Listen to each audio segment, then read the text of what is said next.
kayo po ang tatanungin mga babayan, payag po ba kayo o sang-ayon ba kayo na sampahan ng kasong plunder at graft etong si Sara Duterte at mahatulan, no? Mahatulan po ng makulong mga babayan?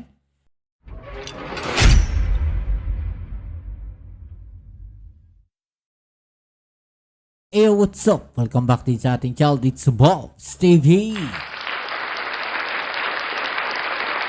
Alright, so tayo nagbabalik-balik mga babayan at eto, pag-usapan natin. Grabe, no? Sunod-sunod po ang mga nangyayaring kamalasan, no? Dito po sa pamilyang Duterte mga babayan, lalong-lalo na itong kay VP Sara Duterte. Okay? So eto po kasi ngayon ang mainit na balita na kung saan ay sinampahan po siya ng kasong plunder at graft mga babayan. Sa di umano'y 612.5 million confidential funds. Okay? So, ito po kasing confidential funds na to mga babayan, no? Hanggang sa ngayon, hindi pa rin niya nasasagot. No? Ang lakas ng loob nila, lagi nila sinasabi, pagka may mga aligasyon, sige, file nyo, haharapin namin. Pero pag nandiyan na yung kaso, mga babayan, biglang nawawala na lang. So, ito na nga, mga babayan, sinampahan po ng kasong plunder etong si Sara. Ano na mangyayari ngayon dito kay Sara Duterte? Kung maalala natin, no? Meron pong nag-aabang na impeachment dito kay Sara Duterte. It's either may magsampa ng bago by February mga babayan o magpo-push through, no, yung dating impeachment complaint laban po sa kanya. Okay, so eto pa po yung isang problema niya ngayon. Etong plunder case, mga babayan. At talaga ng mga napakarami na po, no, nang nangyayari dito kay Sara Duterte. Mga babayan, nakakarma na ba itong pamilya na to? No, kasi etong si Pulong Duterte, no, isa pa rin to. Aalis ng bansa. Bakit kaya? No, marami nagtatanong Bakit kaya eeskapo o aalis etong si Pulong Duterte? Masyadong matagal. Nakakapagtaka, mga babayan. 2 buwan, mawawala si Pulong Duterte, mga babayan. Diba? Magpupulasan na ba itong mga to? Mag-aalisa na ba? Magtatakasan na ba itong mga to? Kasi may mga napapanood ako, may mga nababasa tayo, mga babayan, na di umano, baka, mga babayan, no, na maitago yung ibang mga pera nila pagka nasa offshore na. Kasi magtataka ka no, sabi niya, hindi raw siya mag-around the world. Hindi raw siya mag-world tour. Ano tawag natin? No, mag-iikot siya ng maraming bansa. 17 yung bansa, mga babayan. No, Asia, punta siya Amerika, punta siya ng Europa. Diba? Hindi ba world tour yon, mga babayan? Grabe wala bang direct, wala bang mga direct flight papunta ng papunta ng The Hague, mga babayan? I mean, yung diretso lang, yung merong mga stopover na hindi naman ganito karami na dadaan sa 17 bansa. Yung ba papuntang The Hague, mga babayan, kailangan umikot ng buong Asia? Kailangan ba pumunta ng Malaysia, ganyan, Singapore, China, yung bang eroplano na yon? No, ano yan? Jeep? Ano yan? Bus? Maraming hinihintuan, maraming stopover, ganun. No, kasi yun yung katwiran niya Diba? Anyway, pag-usapan natin yan doon sa isang video natin, mga babayan. Abangan nyo po, no? Kaya sabi ko lagi, i-click nyo po yung notification bell para ma-update kayo pag may mga latest video uploads natin. Okay, so ito. Grabe, pag-usapan natin to mga babayan. No, dahil ito pong nagsampa ng kaso na to kay VP Sara ay hindi po gobyerno. No? Mga civil society po ito. Ito yung sinasabi ni dating Senator Trillanes, mga babayan, na may magsasampa po ng kaso dito kay Sara Duterte. Talaga naman nawindang ang buong Pilipinas, no, dito po sa pasabog na to. Dito po sa balita na to. Mga babayan. So ano mangyayari ngayon dito kay VP Sara? Makukulong na ba siya? Payag ba kayo na makulong itong si Sara Duterte? O eto, mga babayan.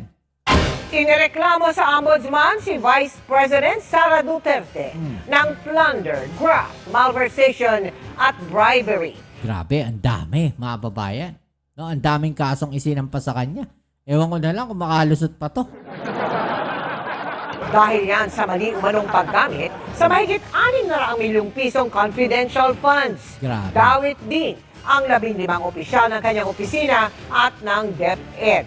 Na halos halos 1 bilyon mga kababayan. No, ito pong confidential funds na nadawit dito. 'Di ba? 612 million, no? Mahigit kalahating na to, almost half a billion na to mga kababayan, no? Mahigit kalahating bilyon mga kababayan. 612 eh. 'Di ba? Nakatutok si Salima Refran. Grabe, ganun karami pala yun, no? Ilan? 1, 2, 3, 4, 5, 2, 4, 6, 8, 10, 12, 14, 16, 18. Grabe. Bulto-bultong 20. dokumento ang bitbit ng iba't ibang civil society leaders sa Office of the Ombudsman na maghain ng mga reklamong plunder, graft, malversation at bribery laban kay Vice President Sara Duterte. Grabe, no? Ilang kaya yun? Ilang rim kaya yung inubos na bond paper to? Inireklamo rin ang 15 opisyal ng Office of the Vice President at DepEd na minsang pinamunuan ni Duterte. Kaugnay yan ang umano'y maling paggamit sa 612.5 million pesos na halaga ng confidential funds ng OVP at DepEd. Her indiscriminate misuse of public funds without fear of accountability is outright criminal and a perfect example of the betrayal of public trust. Ito kasi mga babayan, no? Nagtiwala tayo sa kanya. Yun yung betrayal of public trust, mga babayan. Di ba? Nagtiwala. No? Ibig sabihin, nagbetray ka. No? Sinira mo yung tiwala ng taong bayan sa'yo na magsisilbi ka ng tama. No? Na naaayon sa konstitusyon. Hindi ka magnanakaw ng pondo ng bayan. Di ba? Gagawin mo yung lahat para sa taong bayan. No? Kaya sinasabi dito, betrayal of public trust. Di ba? Para ang nagtraidor, no, sa tiwala ng taong bayan na ibinigay sa'yo, na naghalal sa'yo. Inilagay ka dyan dahil tiwala sa'yo, no, na magtatrabaho ko na maayos. Pero anong ginawa ni VP Sara, mga babayan? Hindi siya nagtrabaho na maayos. Bagkos eto, no, nagkaroon ng problema. Di ba? Kaya nga pilit nilang sinisiraan si Pangulong Bongbong Marcos, nakikita ko rito. Dahil alam nila darating at darating yung time, napuputok ito. Kaya lang, yung plano nila, no, na gusto nilang gawin, yung plano na akala nila magagawa nila, yung ginawa nila dati kay dating Pangulong Estrada, mga babayan. Di ba? Noon ko pa sinasabi sa inyo, may planong ganyan. Ang plano nila, gayahin yung kay Estrada. Di ba? Sino ba kadikit ng mga yan? Di ba si Arroyo? Oh, anong ginawa nila kay Estrada noon, mga babayan? Gaano katagal umupo si Arroyo? Yun yung plano nila. Umupo ng matagal etong si Sara Duterte. Patalsikin ng Pangulong Bongbong Marcos. Di ba? Para mailusot lahat ng mga to. Siguro, ganun yung kanilang plano, mga babayan. Para maituloy yung pagnanakaw sa kaban ng taong bayan. Ganun ba? Parang ganun yung iniisip nila. Di ba? O, tuloy natin. Nakita natin sa deliberation ng House of Representatives at ito ay sworn statement ng mga empleyado mismo ng DepEd, yung abuse sa paggamit ng confidential fund. Alam niyo po, yung confidential fund, kahit sinasabing confidential, may malinaw na parameters kung paano ito ginagastos. Hindi po ito kitty fund ng mga politiko. Kasama sa mga inireklamo ang Chief of Staff ni Duterte na si Attorney Zuleika Lopez, Zuleika. tagapagsalitang si Attorney Michael Powa, Powa. at dating Vice Presidential Security and Protection Group Head at ilang mga taga-OVP at DepEd. Inilakip ng grupo sa reklamo ang report ng House Committee on Good Government and Public Accountability na nag-imbestiga sa confidential funds ng BISE, kasama na ang mga acknowledgement receipts na mga tumanggap ng confi funds Eto na. gamit ang mga gawa-gawa umanong pangalan tulad ng Mary Grace Piatos. Yari. Hiling nila sa ombudsman silipin din ang bank accounts ni Duterte Yan at na. hanapin kung saan talaga napunta ang confidential funds nito. Wala na. Paalam na to si Sara Duterte, mga babaeng, pag nagkataon. Goodbye 2028 na to. Yun ang pwedeng mangyari sa kanya. Wala na. Masisira na yung pangarap nila makabalik sa pwesto. Wasak na yun, mga babayan. Hindi na matutuloy yun pag nagkataon. Tandaan ninyo plunder case to. 4 yung kaso rito, mga babayan. Meron pa siyang inaabangan na impeachment. Paano nila lulusutan yun? On the span of 2 months, mga babayan. Meron na lang silang 2 months para doon sa impeachment. Plus, etong sinampang kaso na to sa ombudsman. Diba? Tignan natin kung paano makakalusot dito si Sara Duterte, mga babayan. Pero pinakamagandang tanong dyan is kung sasagutin ba to ni Sara Duterte. At kung aabangan pa natin kung paano nila, kung paano nila sisirain na naman ang Pangulong Bongbong Marcos. Kung paano na naman nila babaliktarin ang kwento at sasabihin na naman nila political persecution na naman, mga babayan. Politika na naman na nasa likod. Politika ay civil society yung nagsampa. Diba? Sa ombudsman sinampa. Hindi naman yung ombudsman mismo ang nagsampa, mga babayan. Importante yan kasi dyan mo makikita yung flow of money. Yan ang mag-establish ng kaso ng plunder. Paano siya nakikinabang sa mga pondo na dumaloy sa bank account si VP Sara. So magandang magkaroon ng disclosure mula sa Anti-Money Laundering Council. Galit po tayo sa nanggagamit. Galit po tayo sa kasinungalingan. Galit tayo sa nagbabaluktot ng katotohanan. Walang politika dito. Isa sa ilalim ng ombudsman sa evaluation ng reklamo bago isalang sa fact-finding investigation. Kinukuha pa ng GMA Integrated Nako. News ang panig ni Vice President Duterte at iba pang inireklamo. Para sa GMA Okay, so yan, mga kababayan, Ang tanong kasi dyan is kung sasagutin ba yan ni Sara. Diba? Baka eto na naman tayo sa bring it on. Tapos pag nandiyan dyan na, wala na. Pag nandiyan dyan na, wala na. Diba? Hindi na sila haharap. Hindi na nila sasagutin na maayos. Tatabunan na naman nila ng ibang issue. Sisirain na naman yung Pangulong Bongbong Marcos. Ibabalik na naman nila yung atensyon sa Pangulong Bongbong Marcos. Gagawa na naman sila ng issue. Hahanap na naman sila ng pwede nilang ibato sa Pangulo para malihis yung atensyon ng taong bayan. Ang problema, matalino na ang mga Pilipino ngayon. Nakikita na nila kung ano yung mga nangyayari. Diba? Yun ang problema ngayon.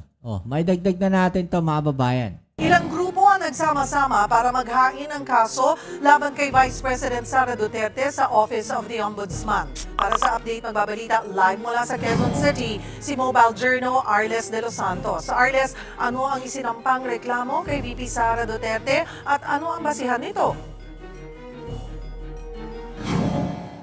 Eril, kasong plunder, bribery, malversation at paglabag sa Anti-Graft and Corrupt Practices Act ang isinampang reklamo laban kay Vice President Sara Duterte, gayon din sa 15 pang opisyal ng Office of the Vice President at ng Department of Education. Kaugnayan ng umano'y maanumanyang paggamit ng confidential funds ni Duterte bilang Vice Presidente at noong siya ay nanunungkulan bilang kalihim ng Department of Education.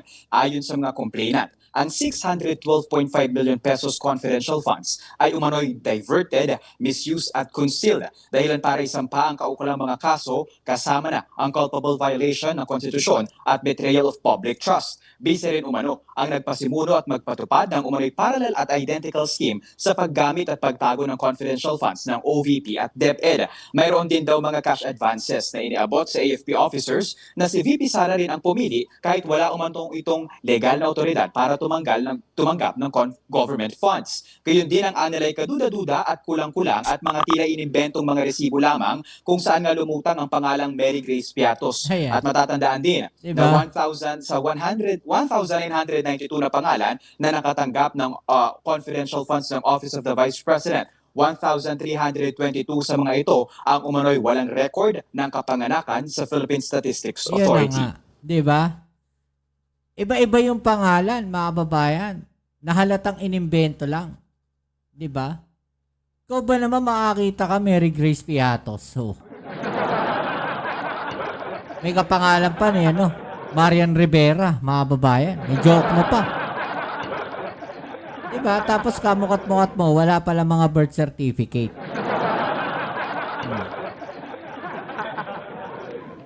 Sino-sino yung mga nagsampa ng kaso at ano ang kanilang layunin sa pagsasampa nito?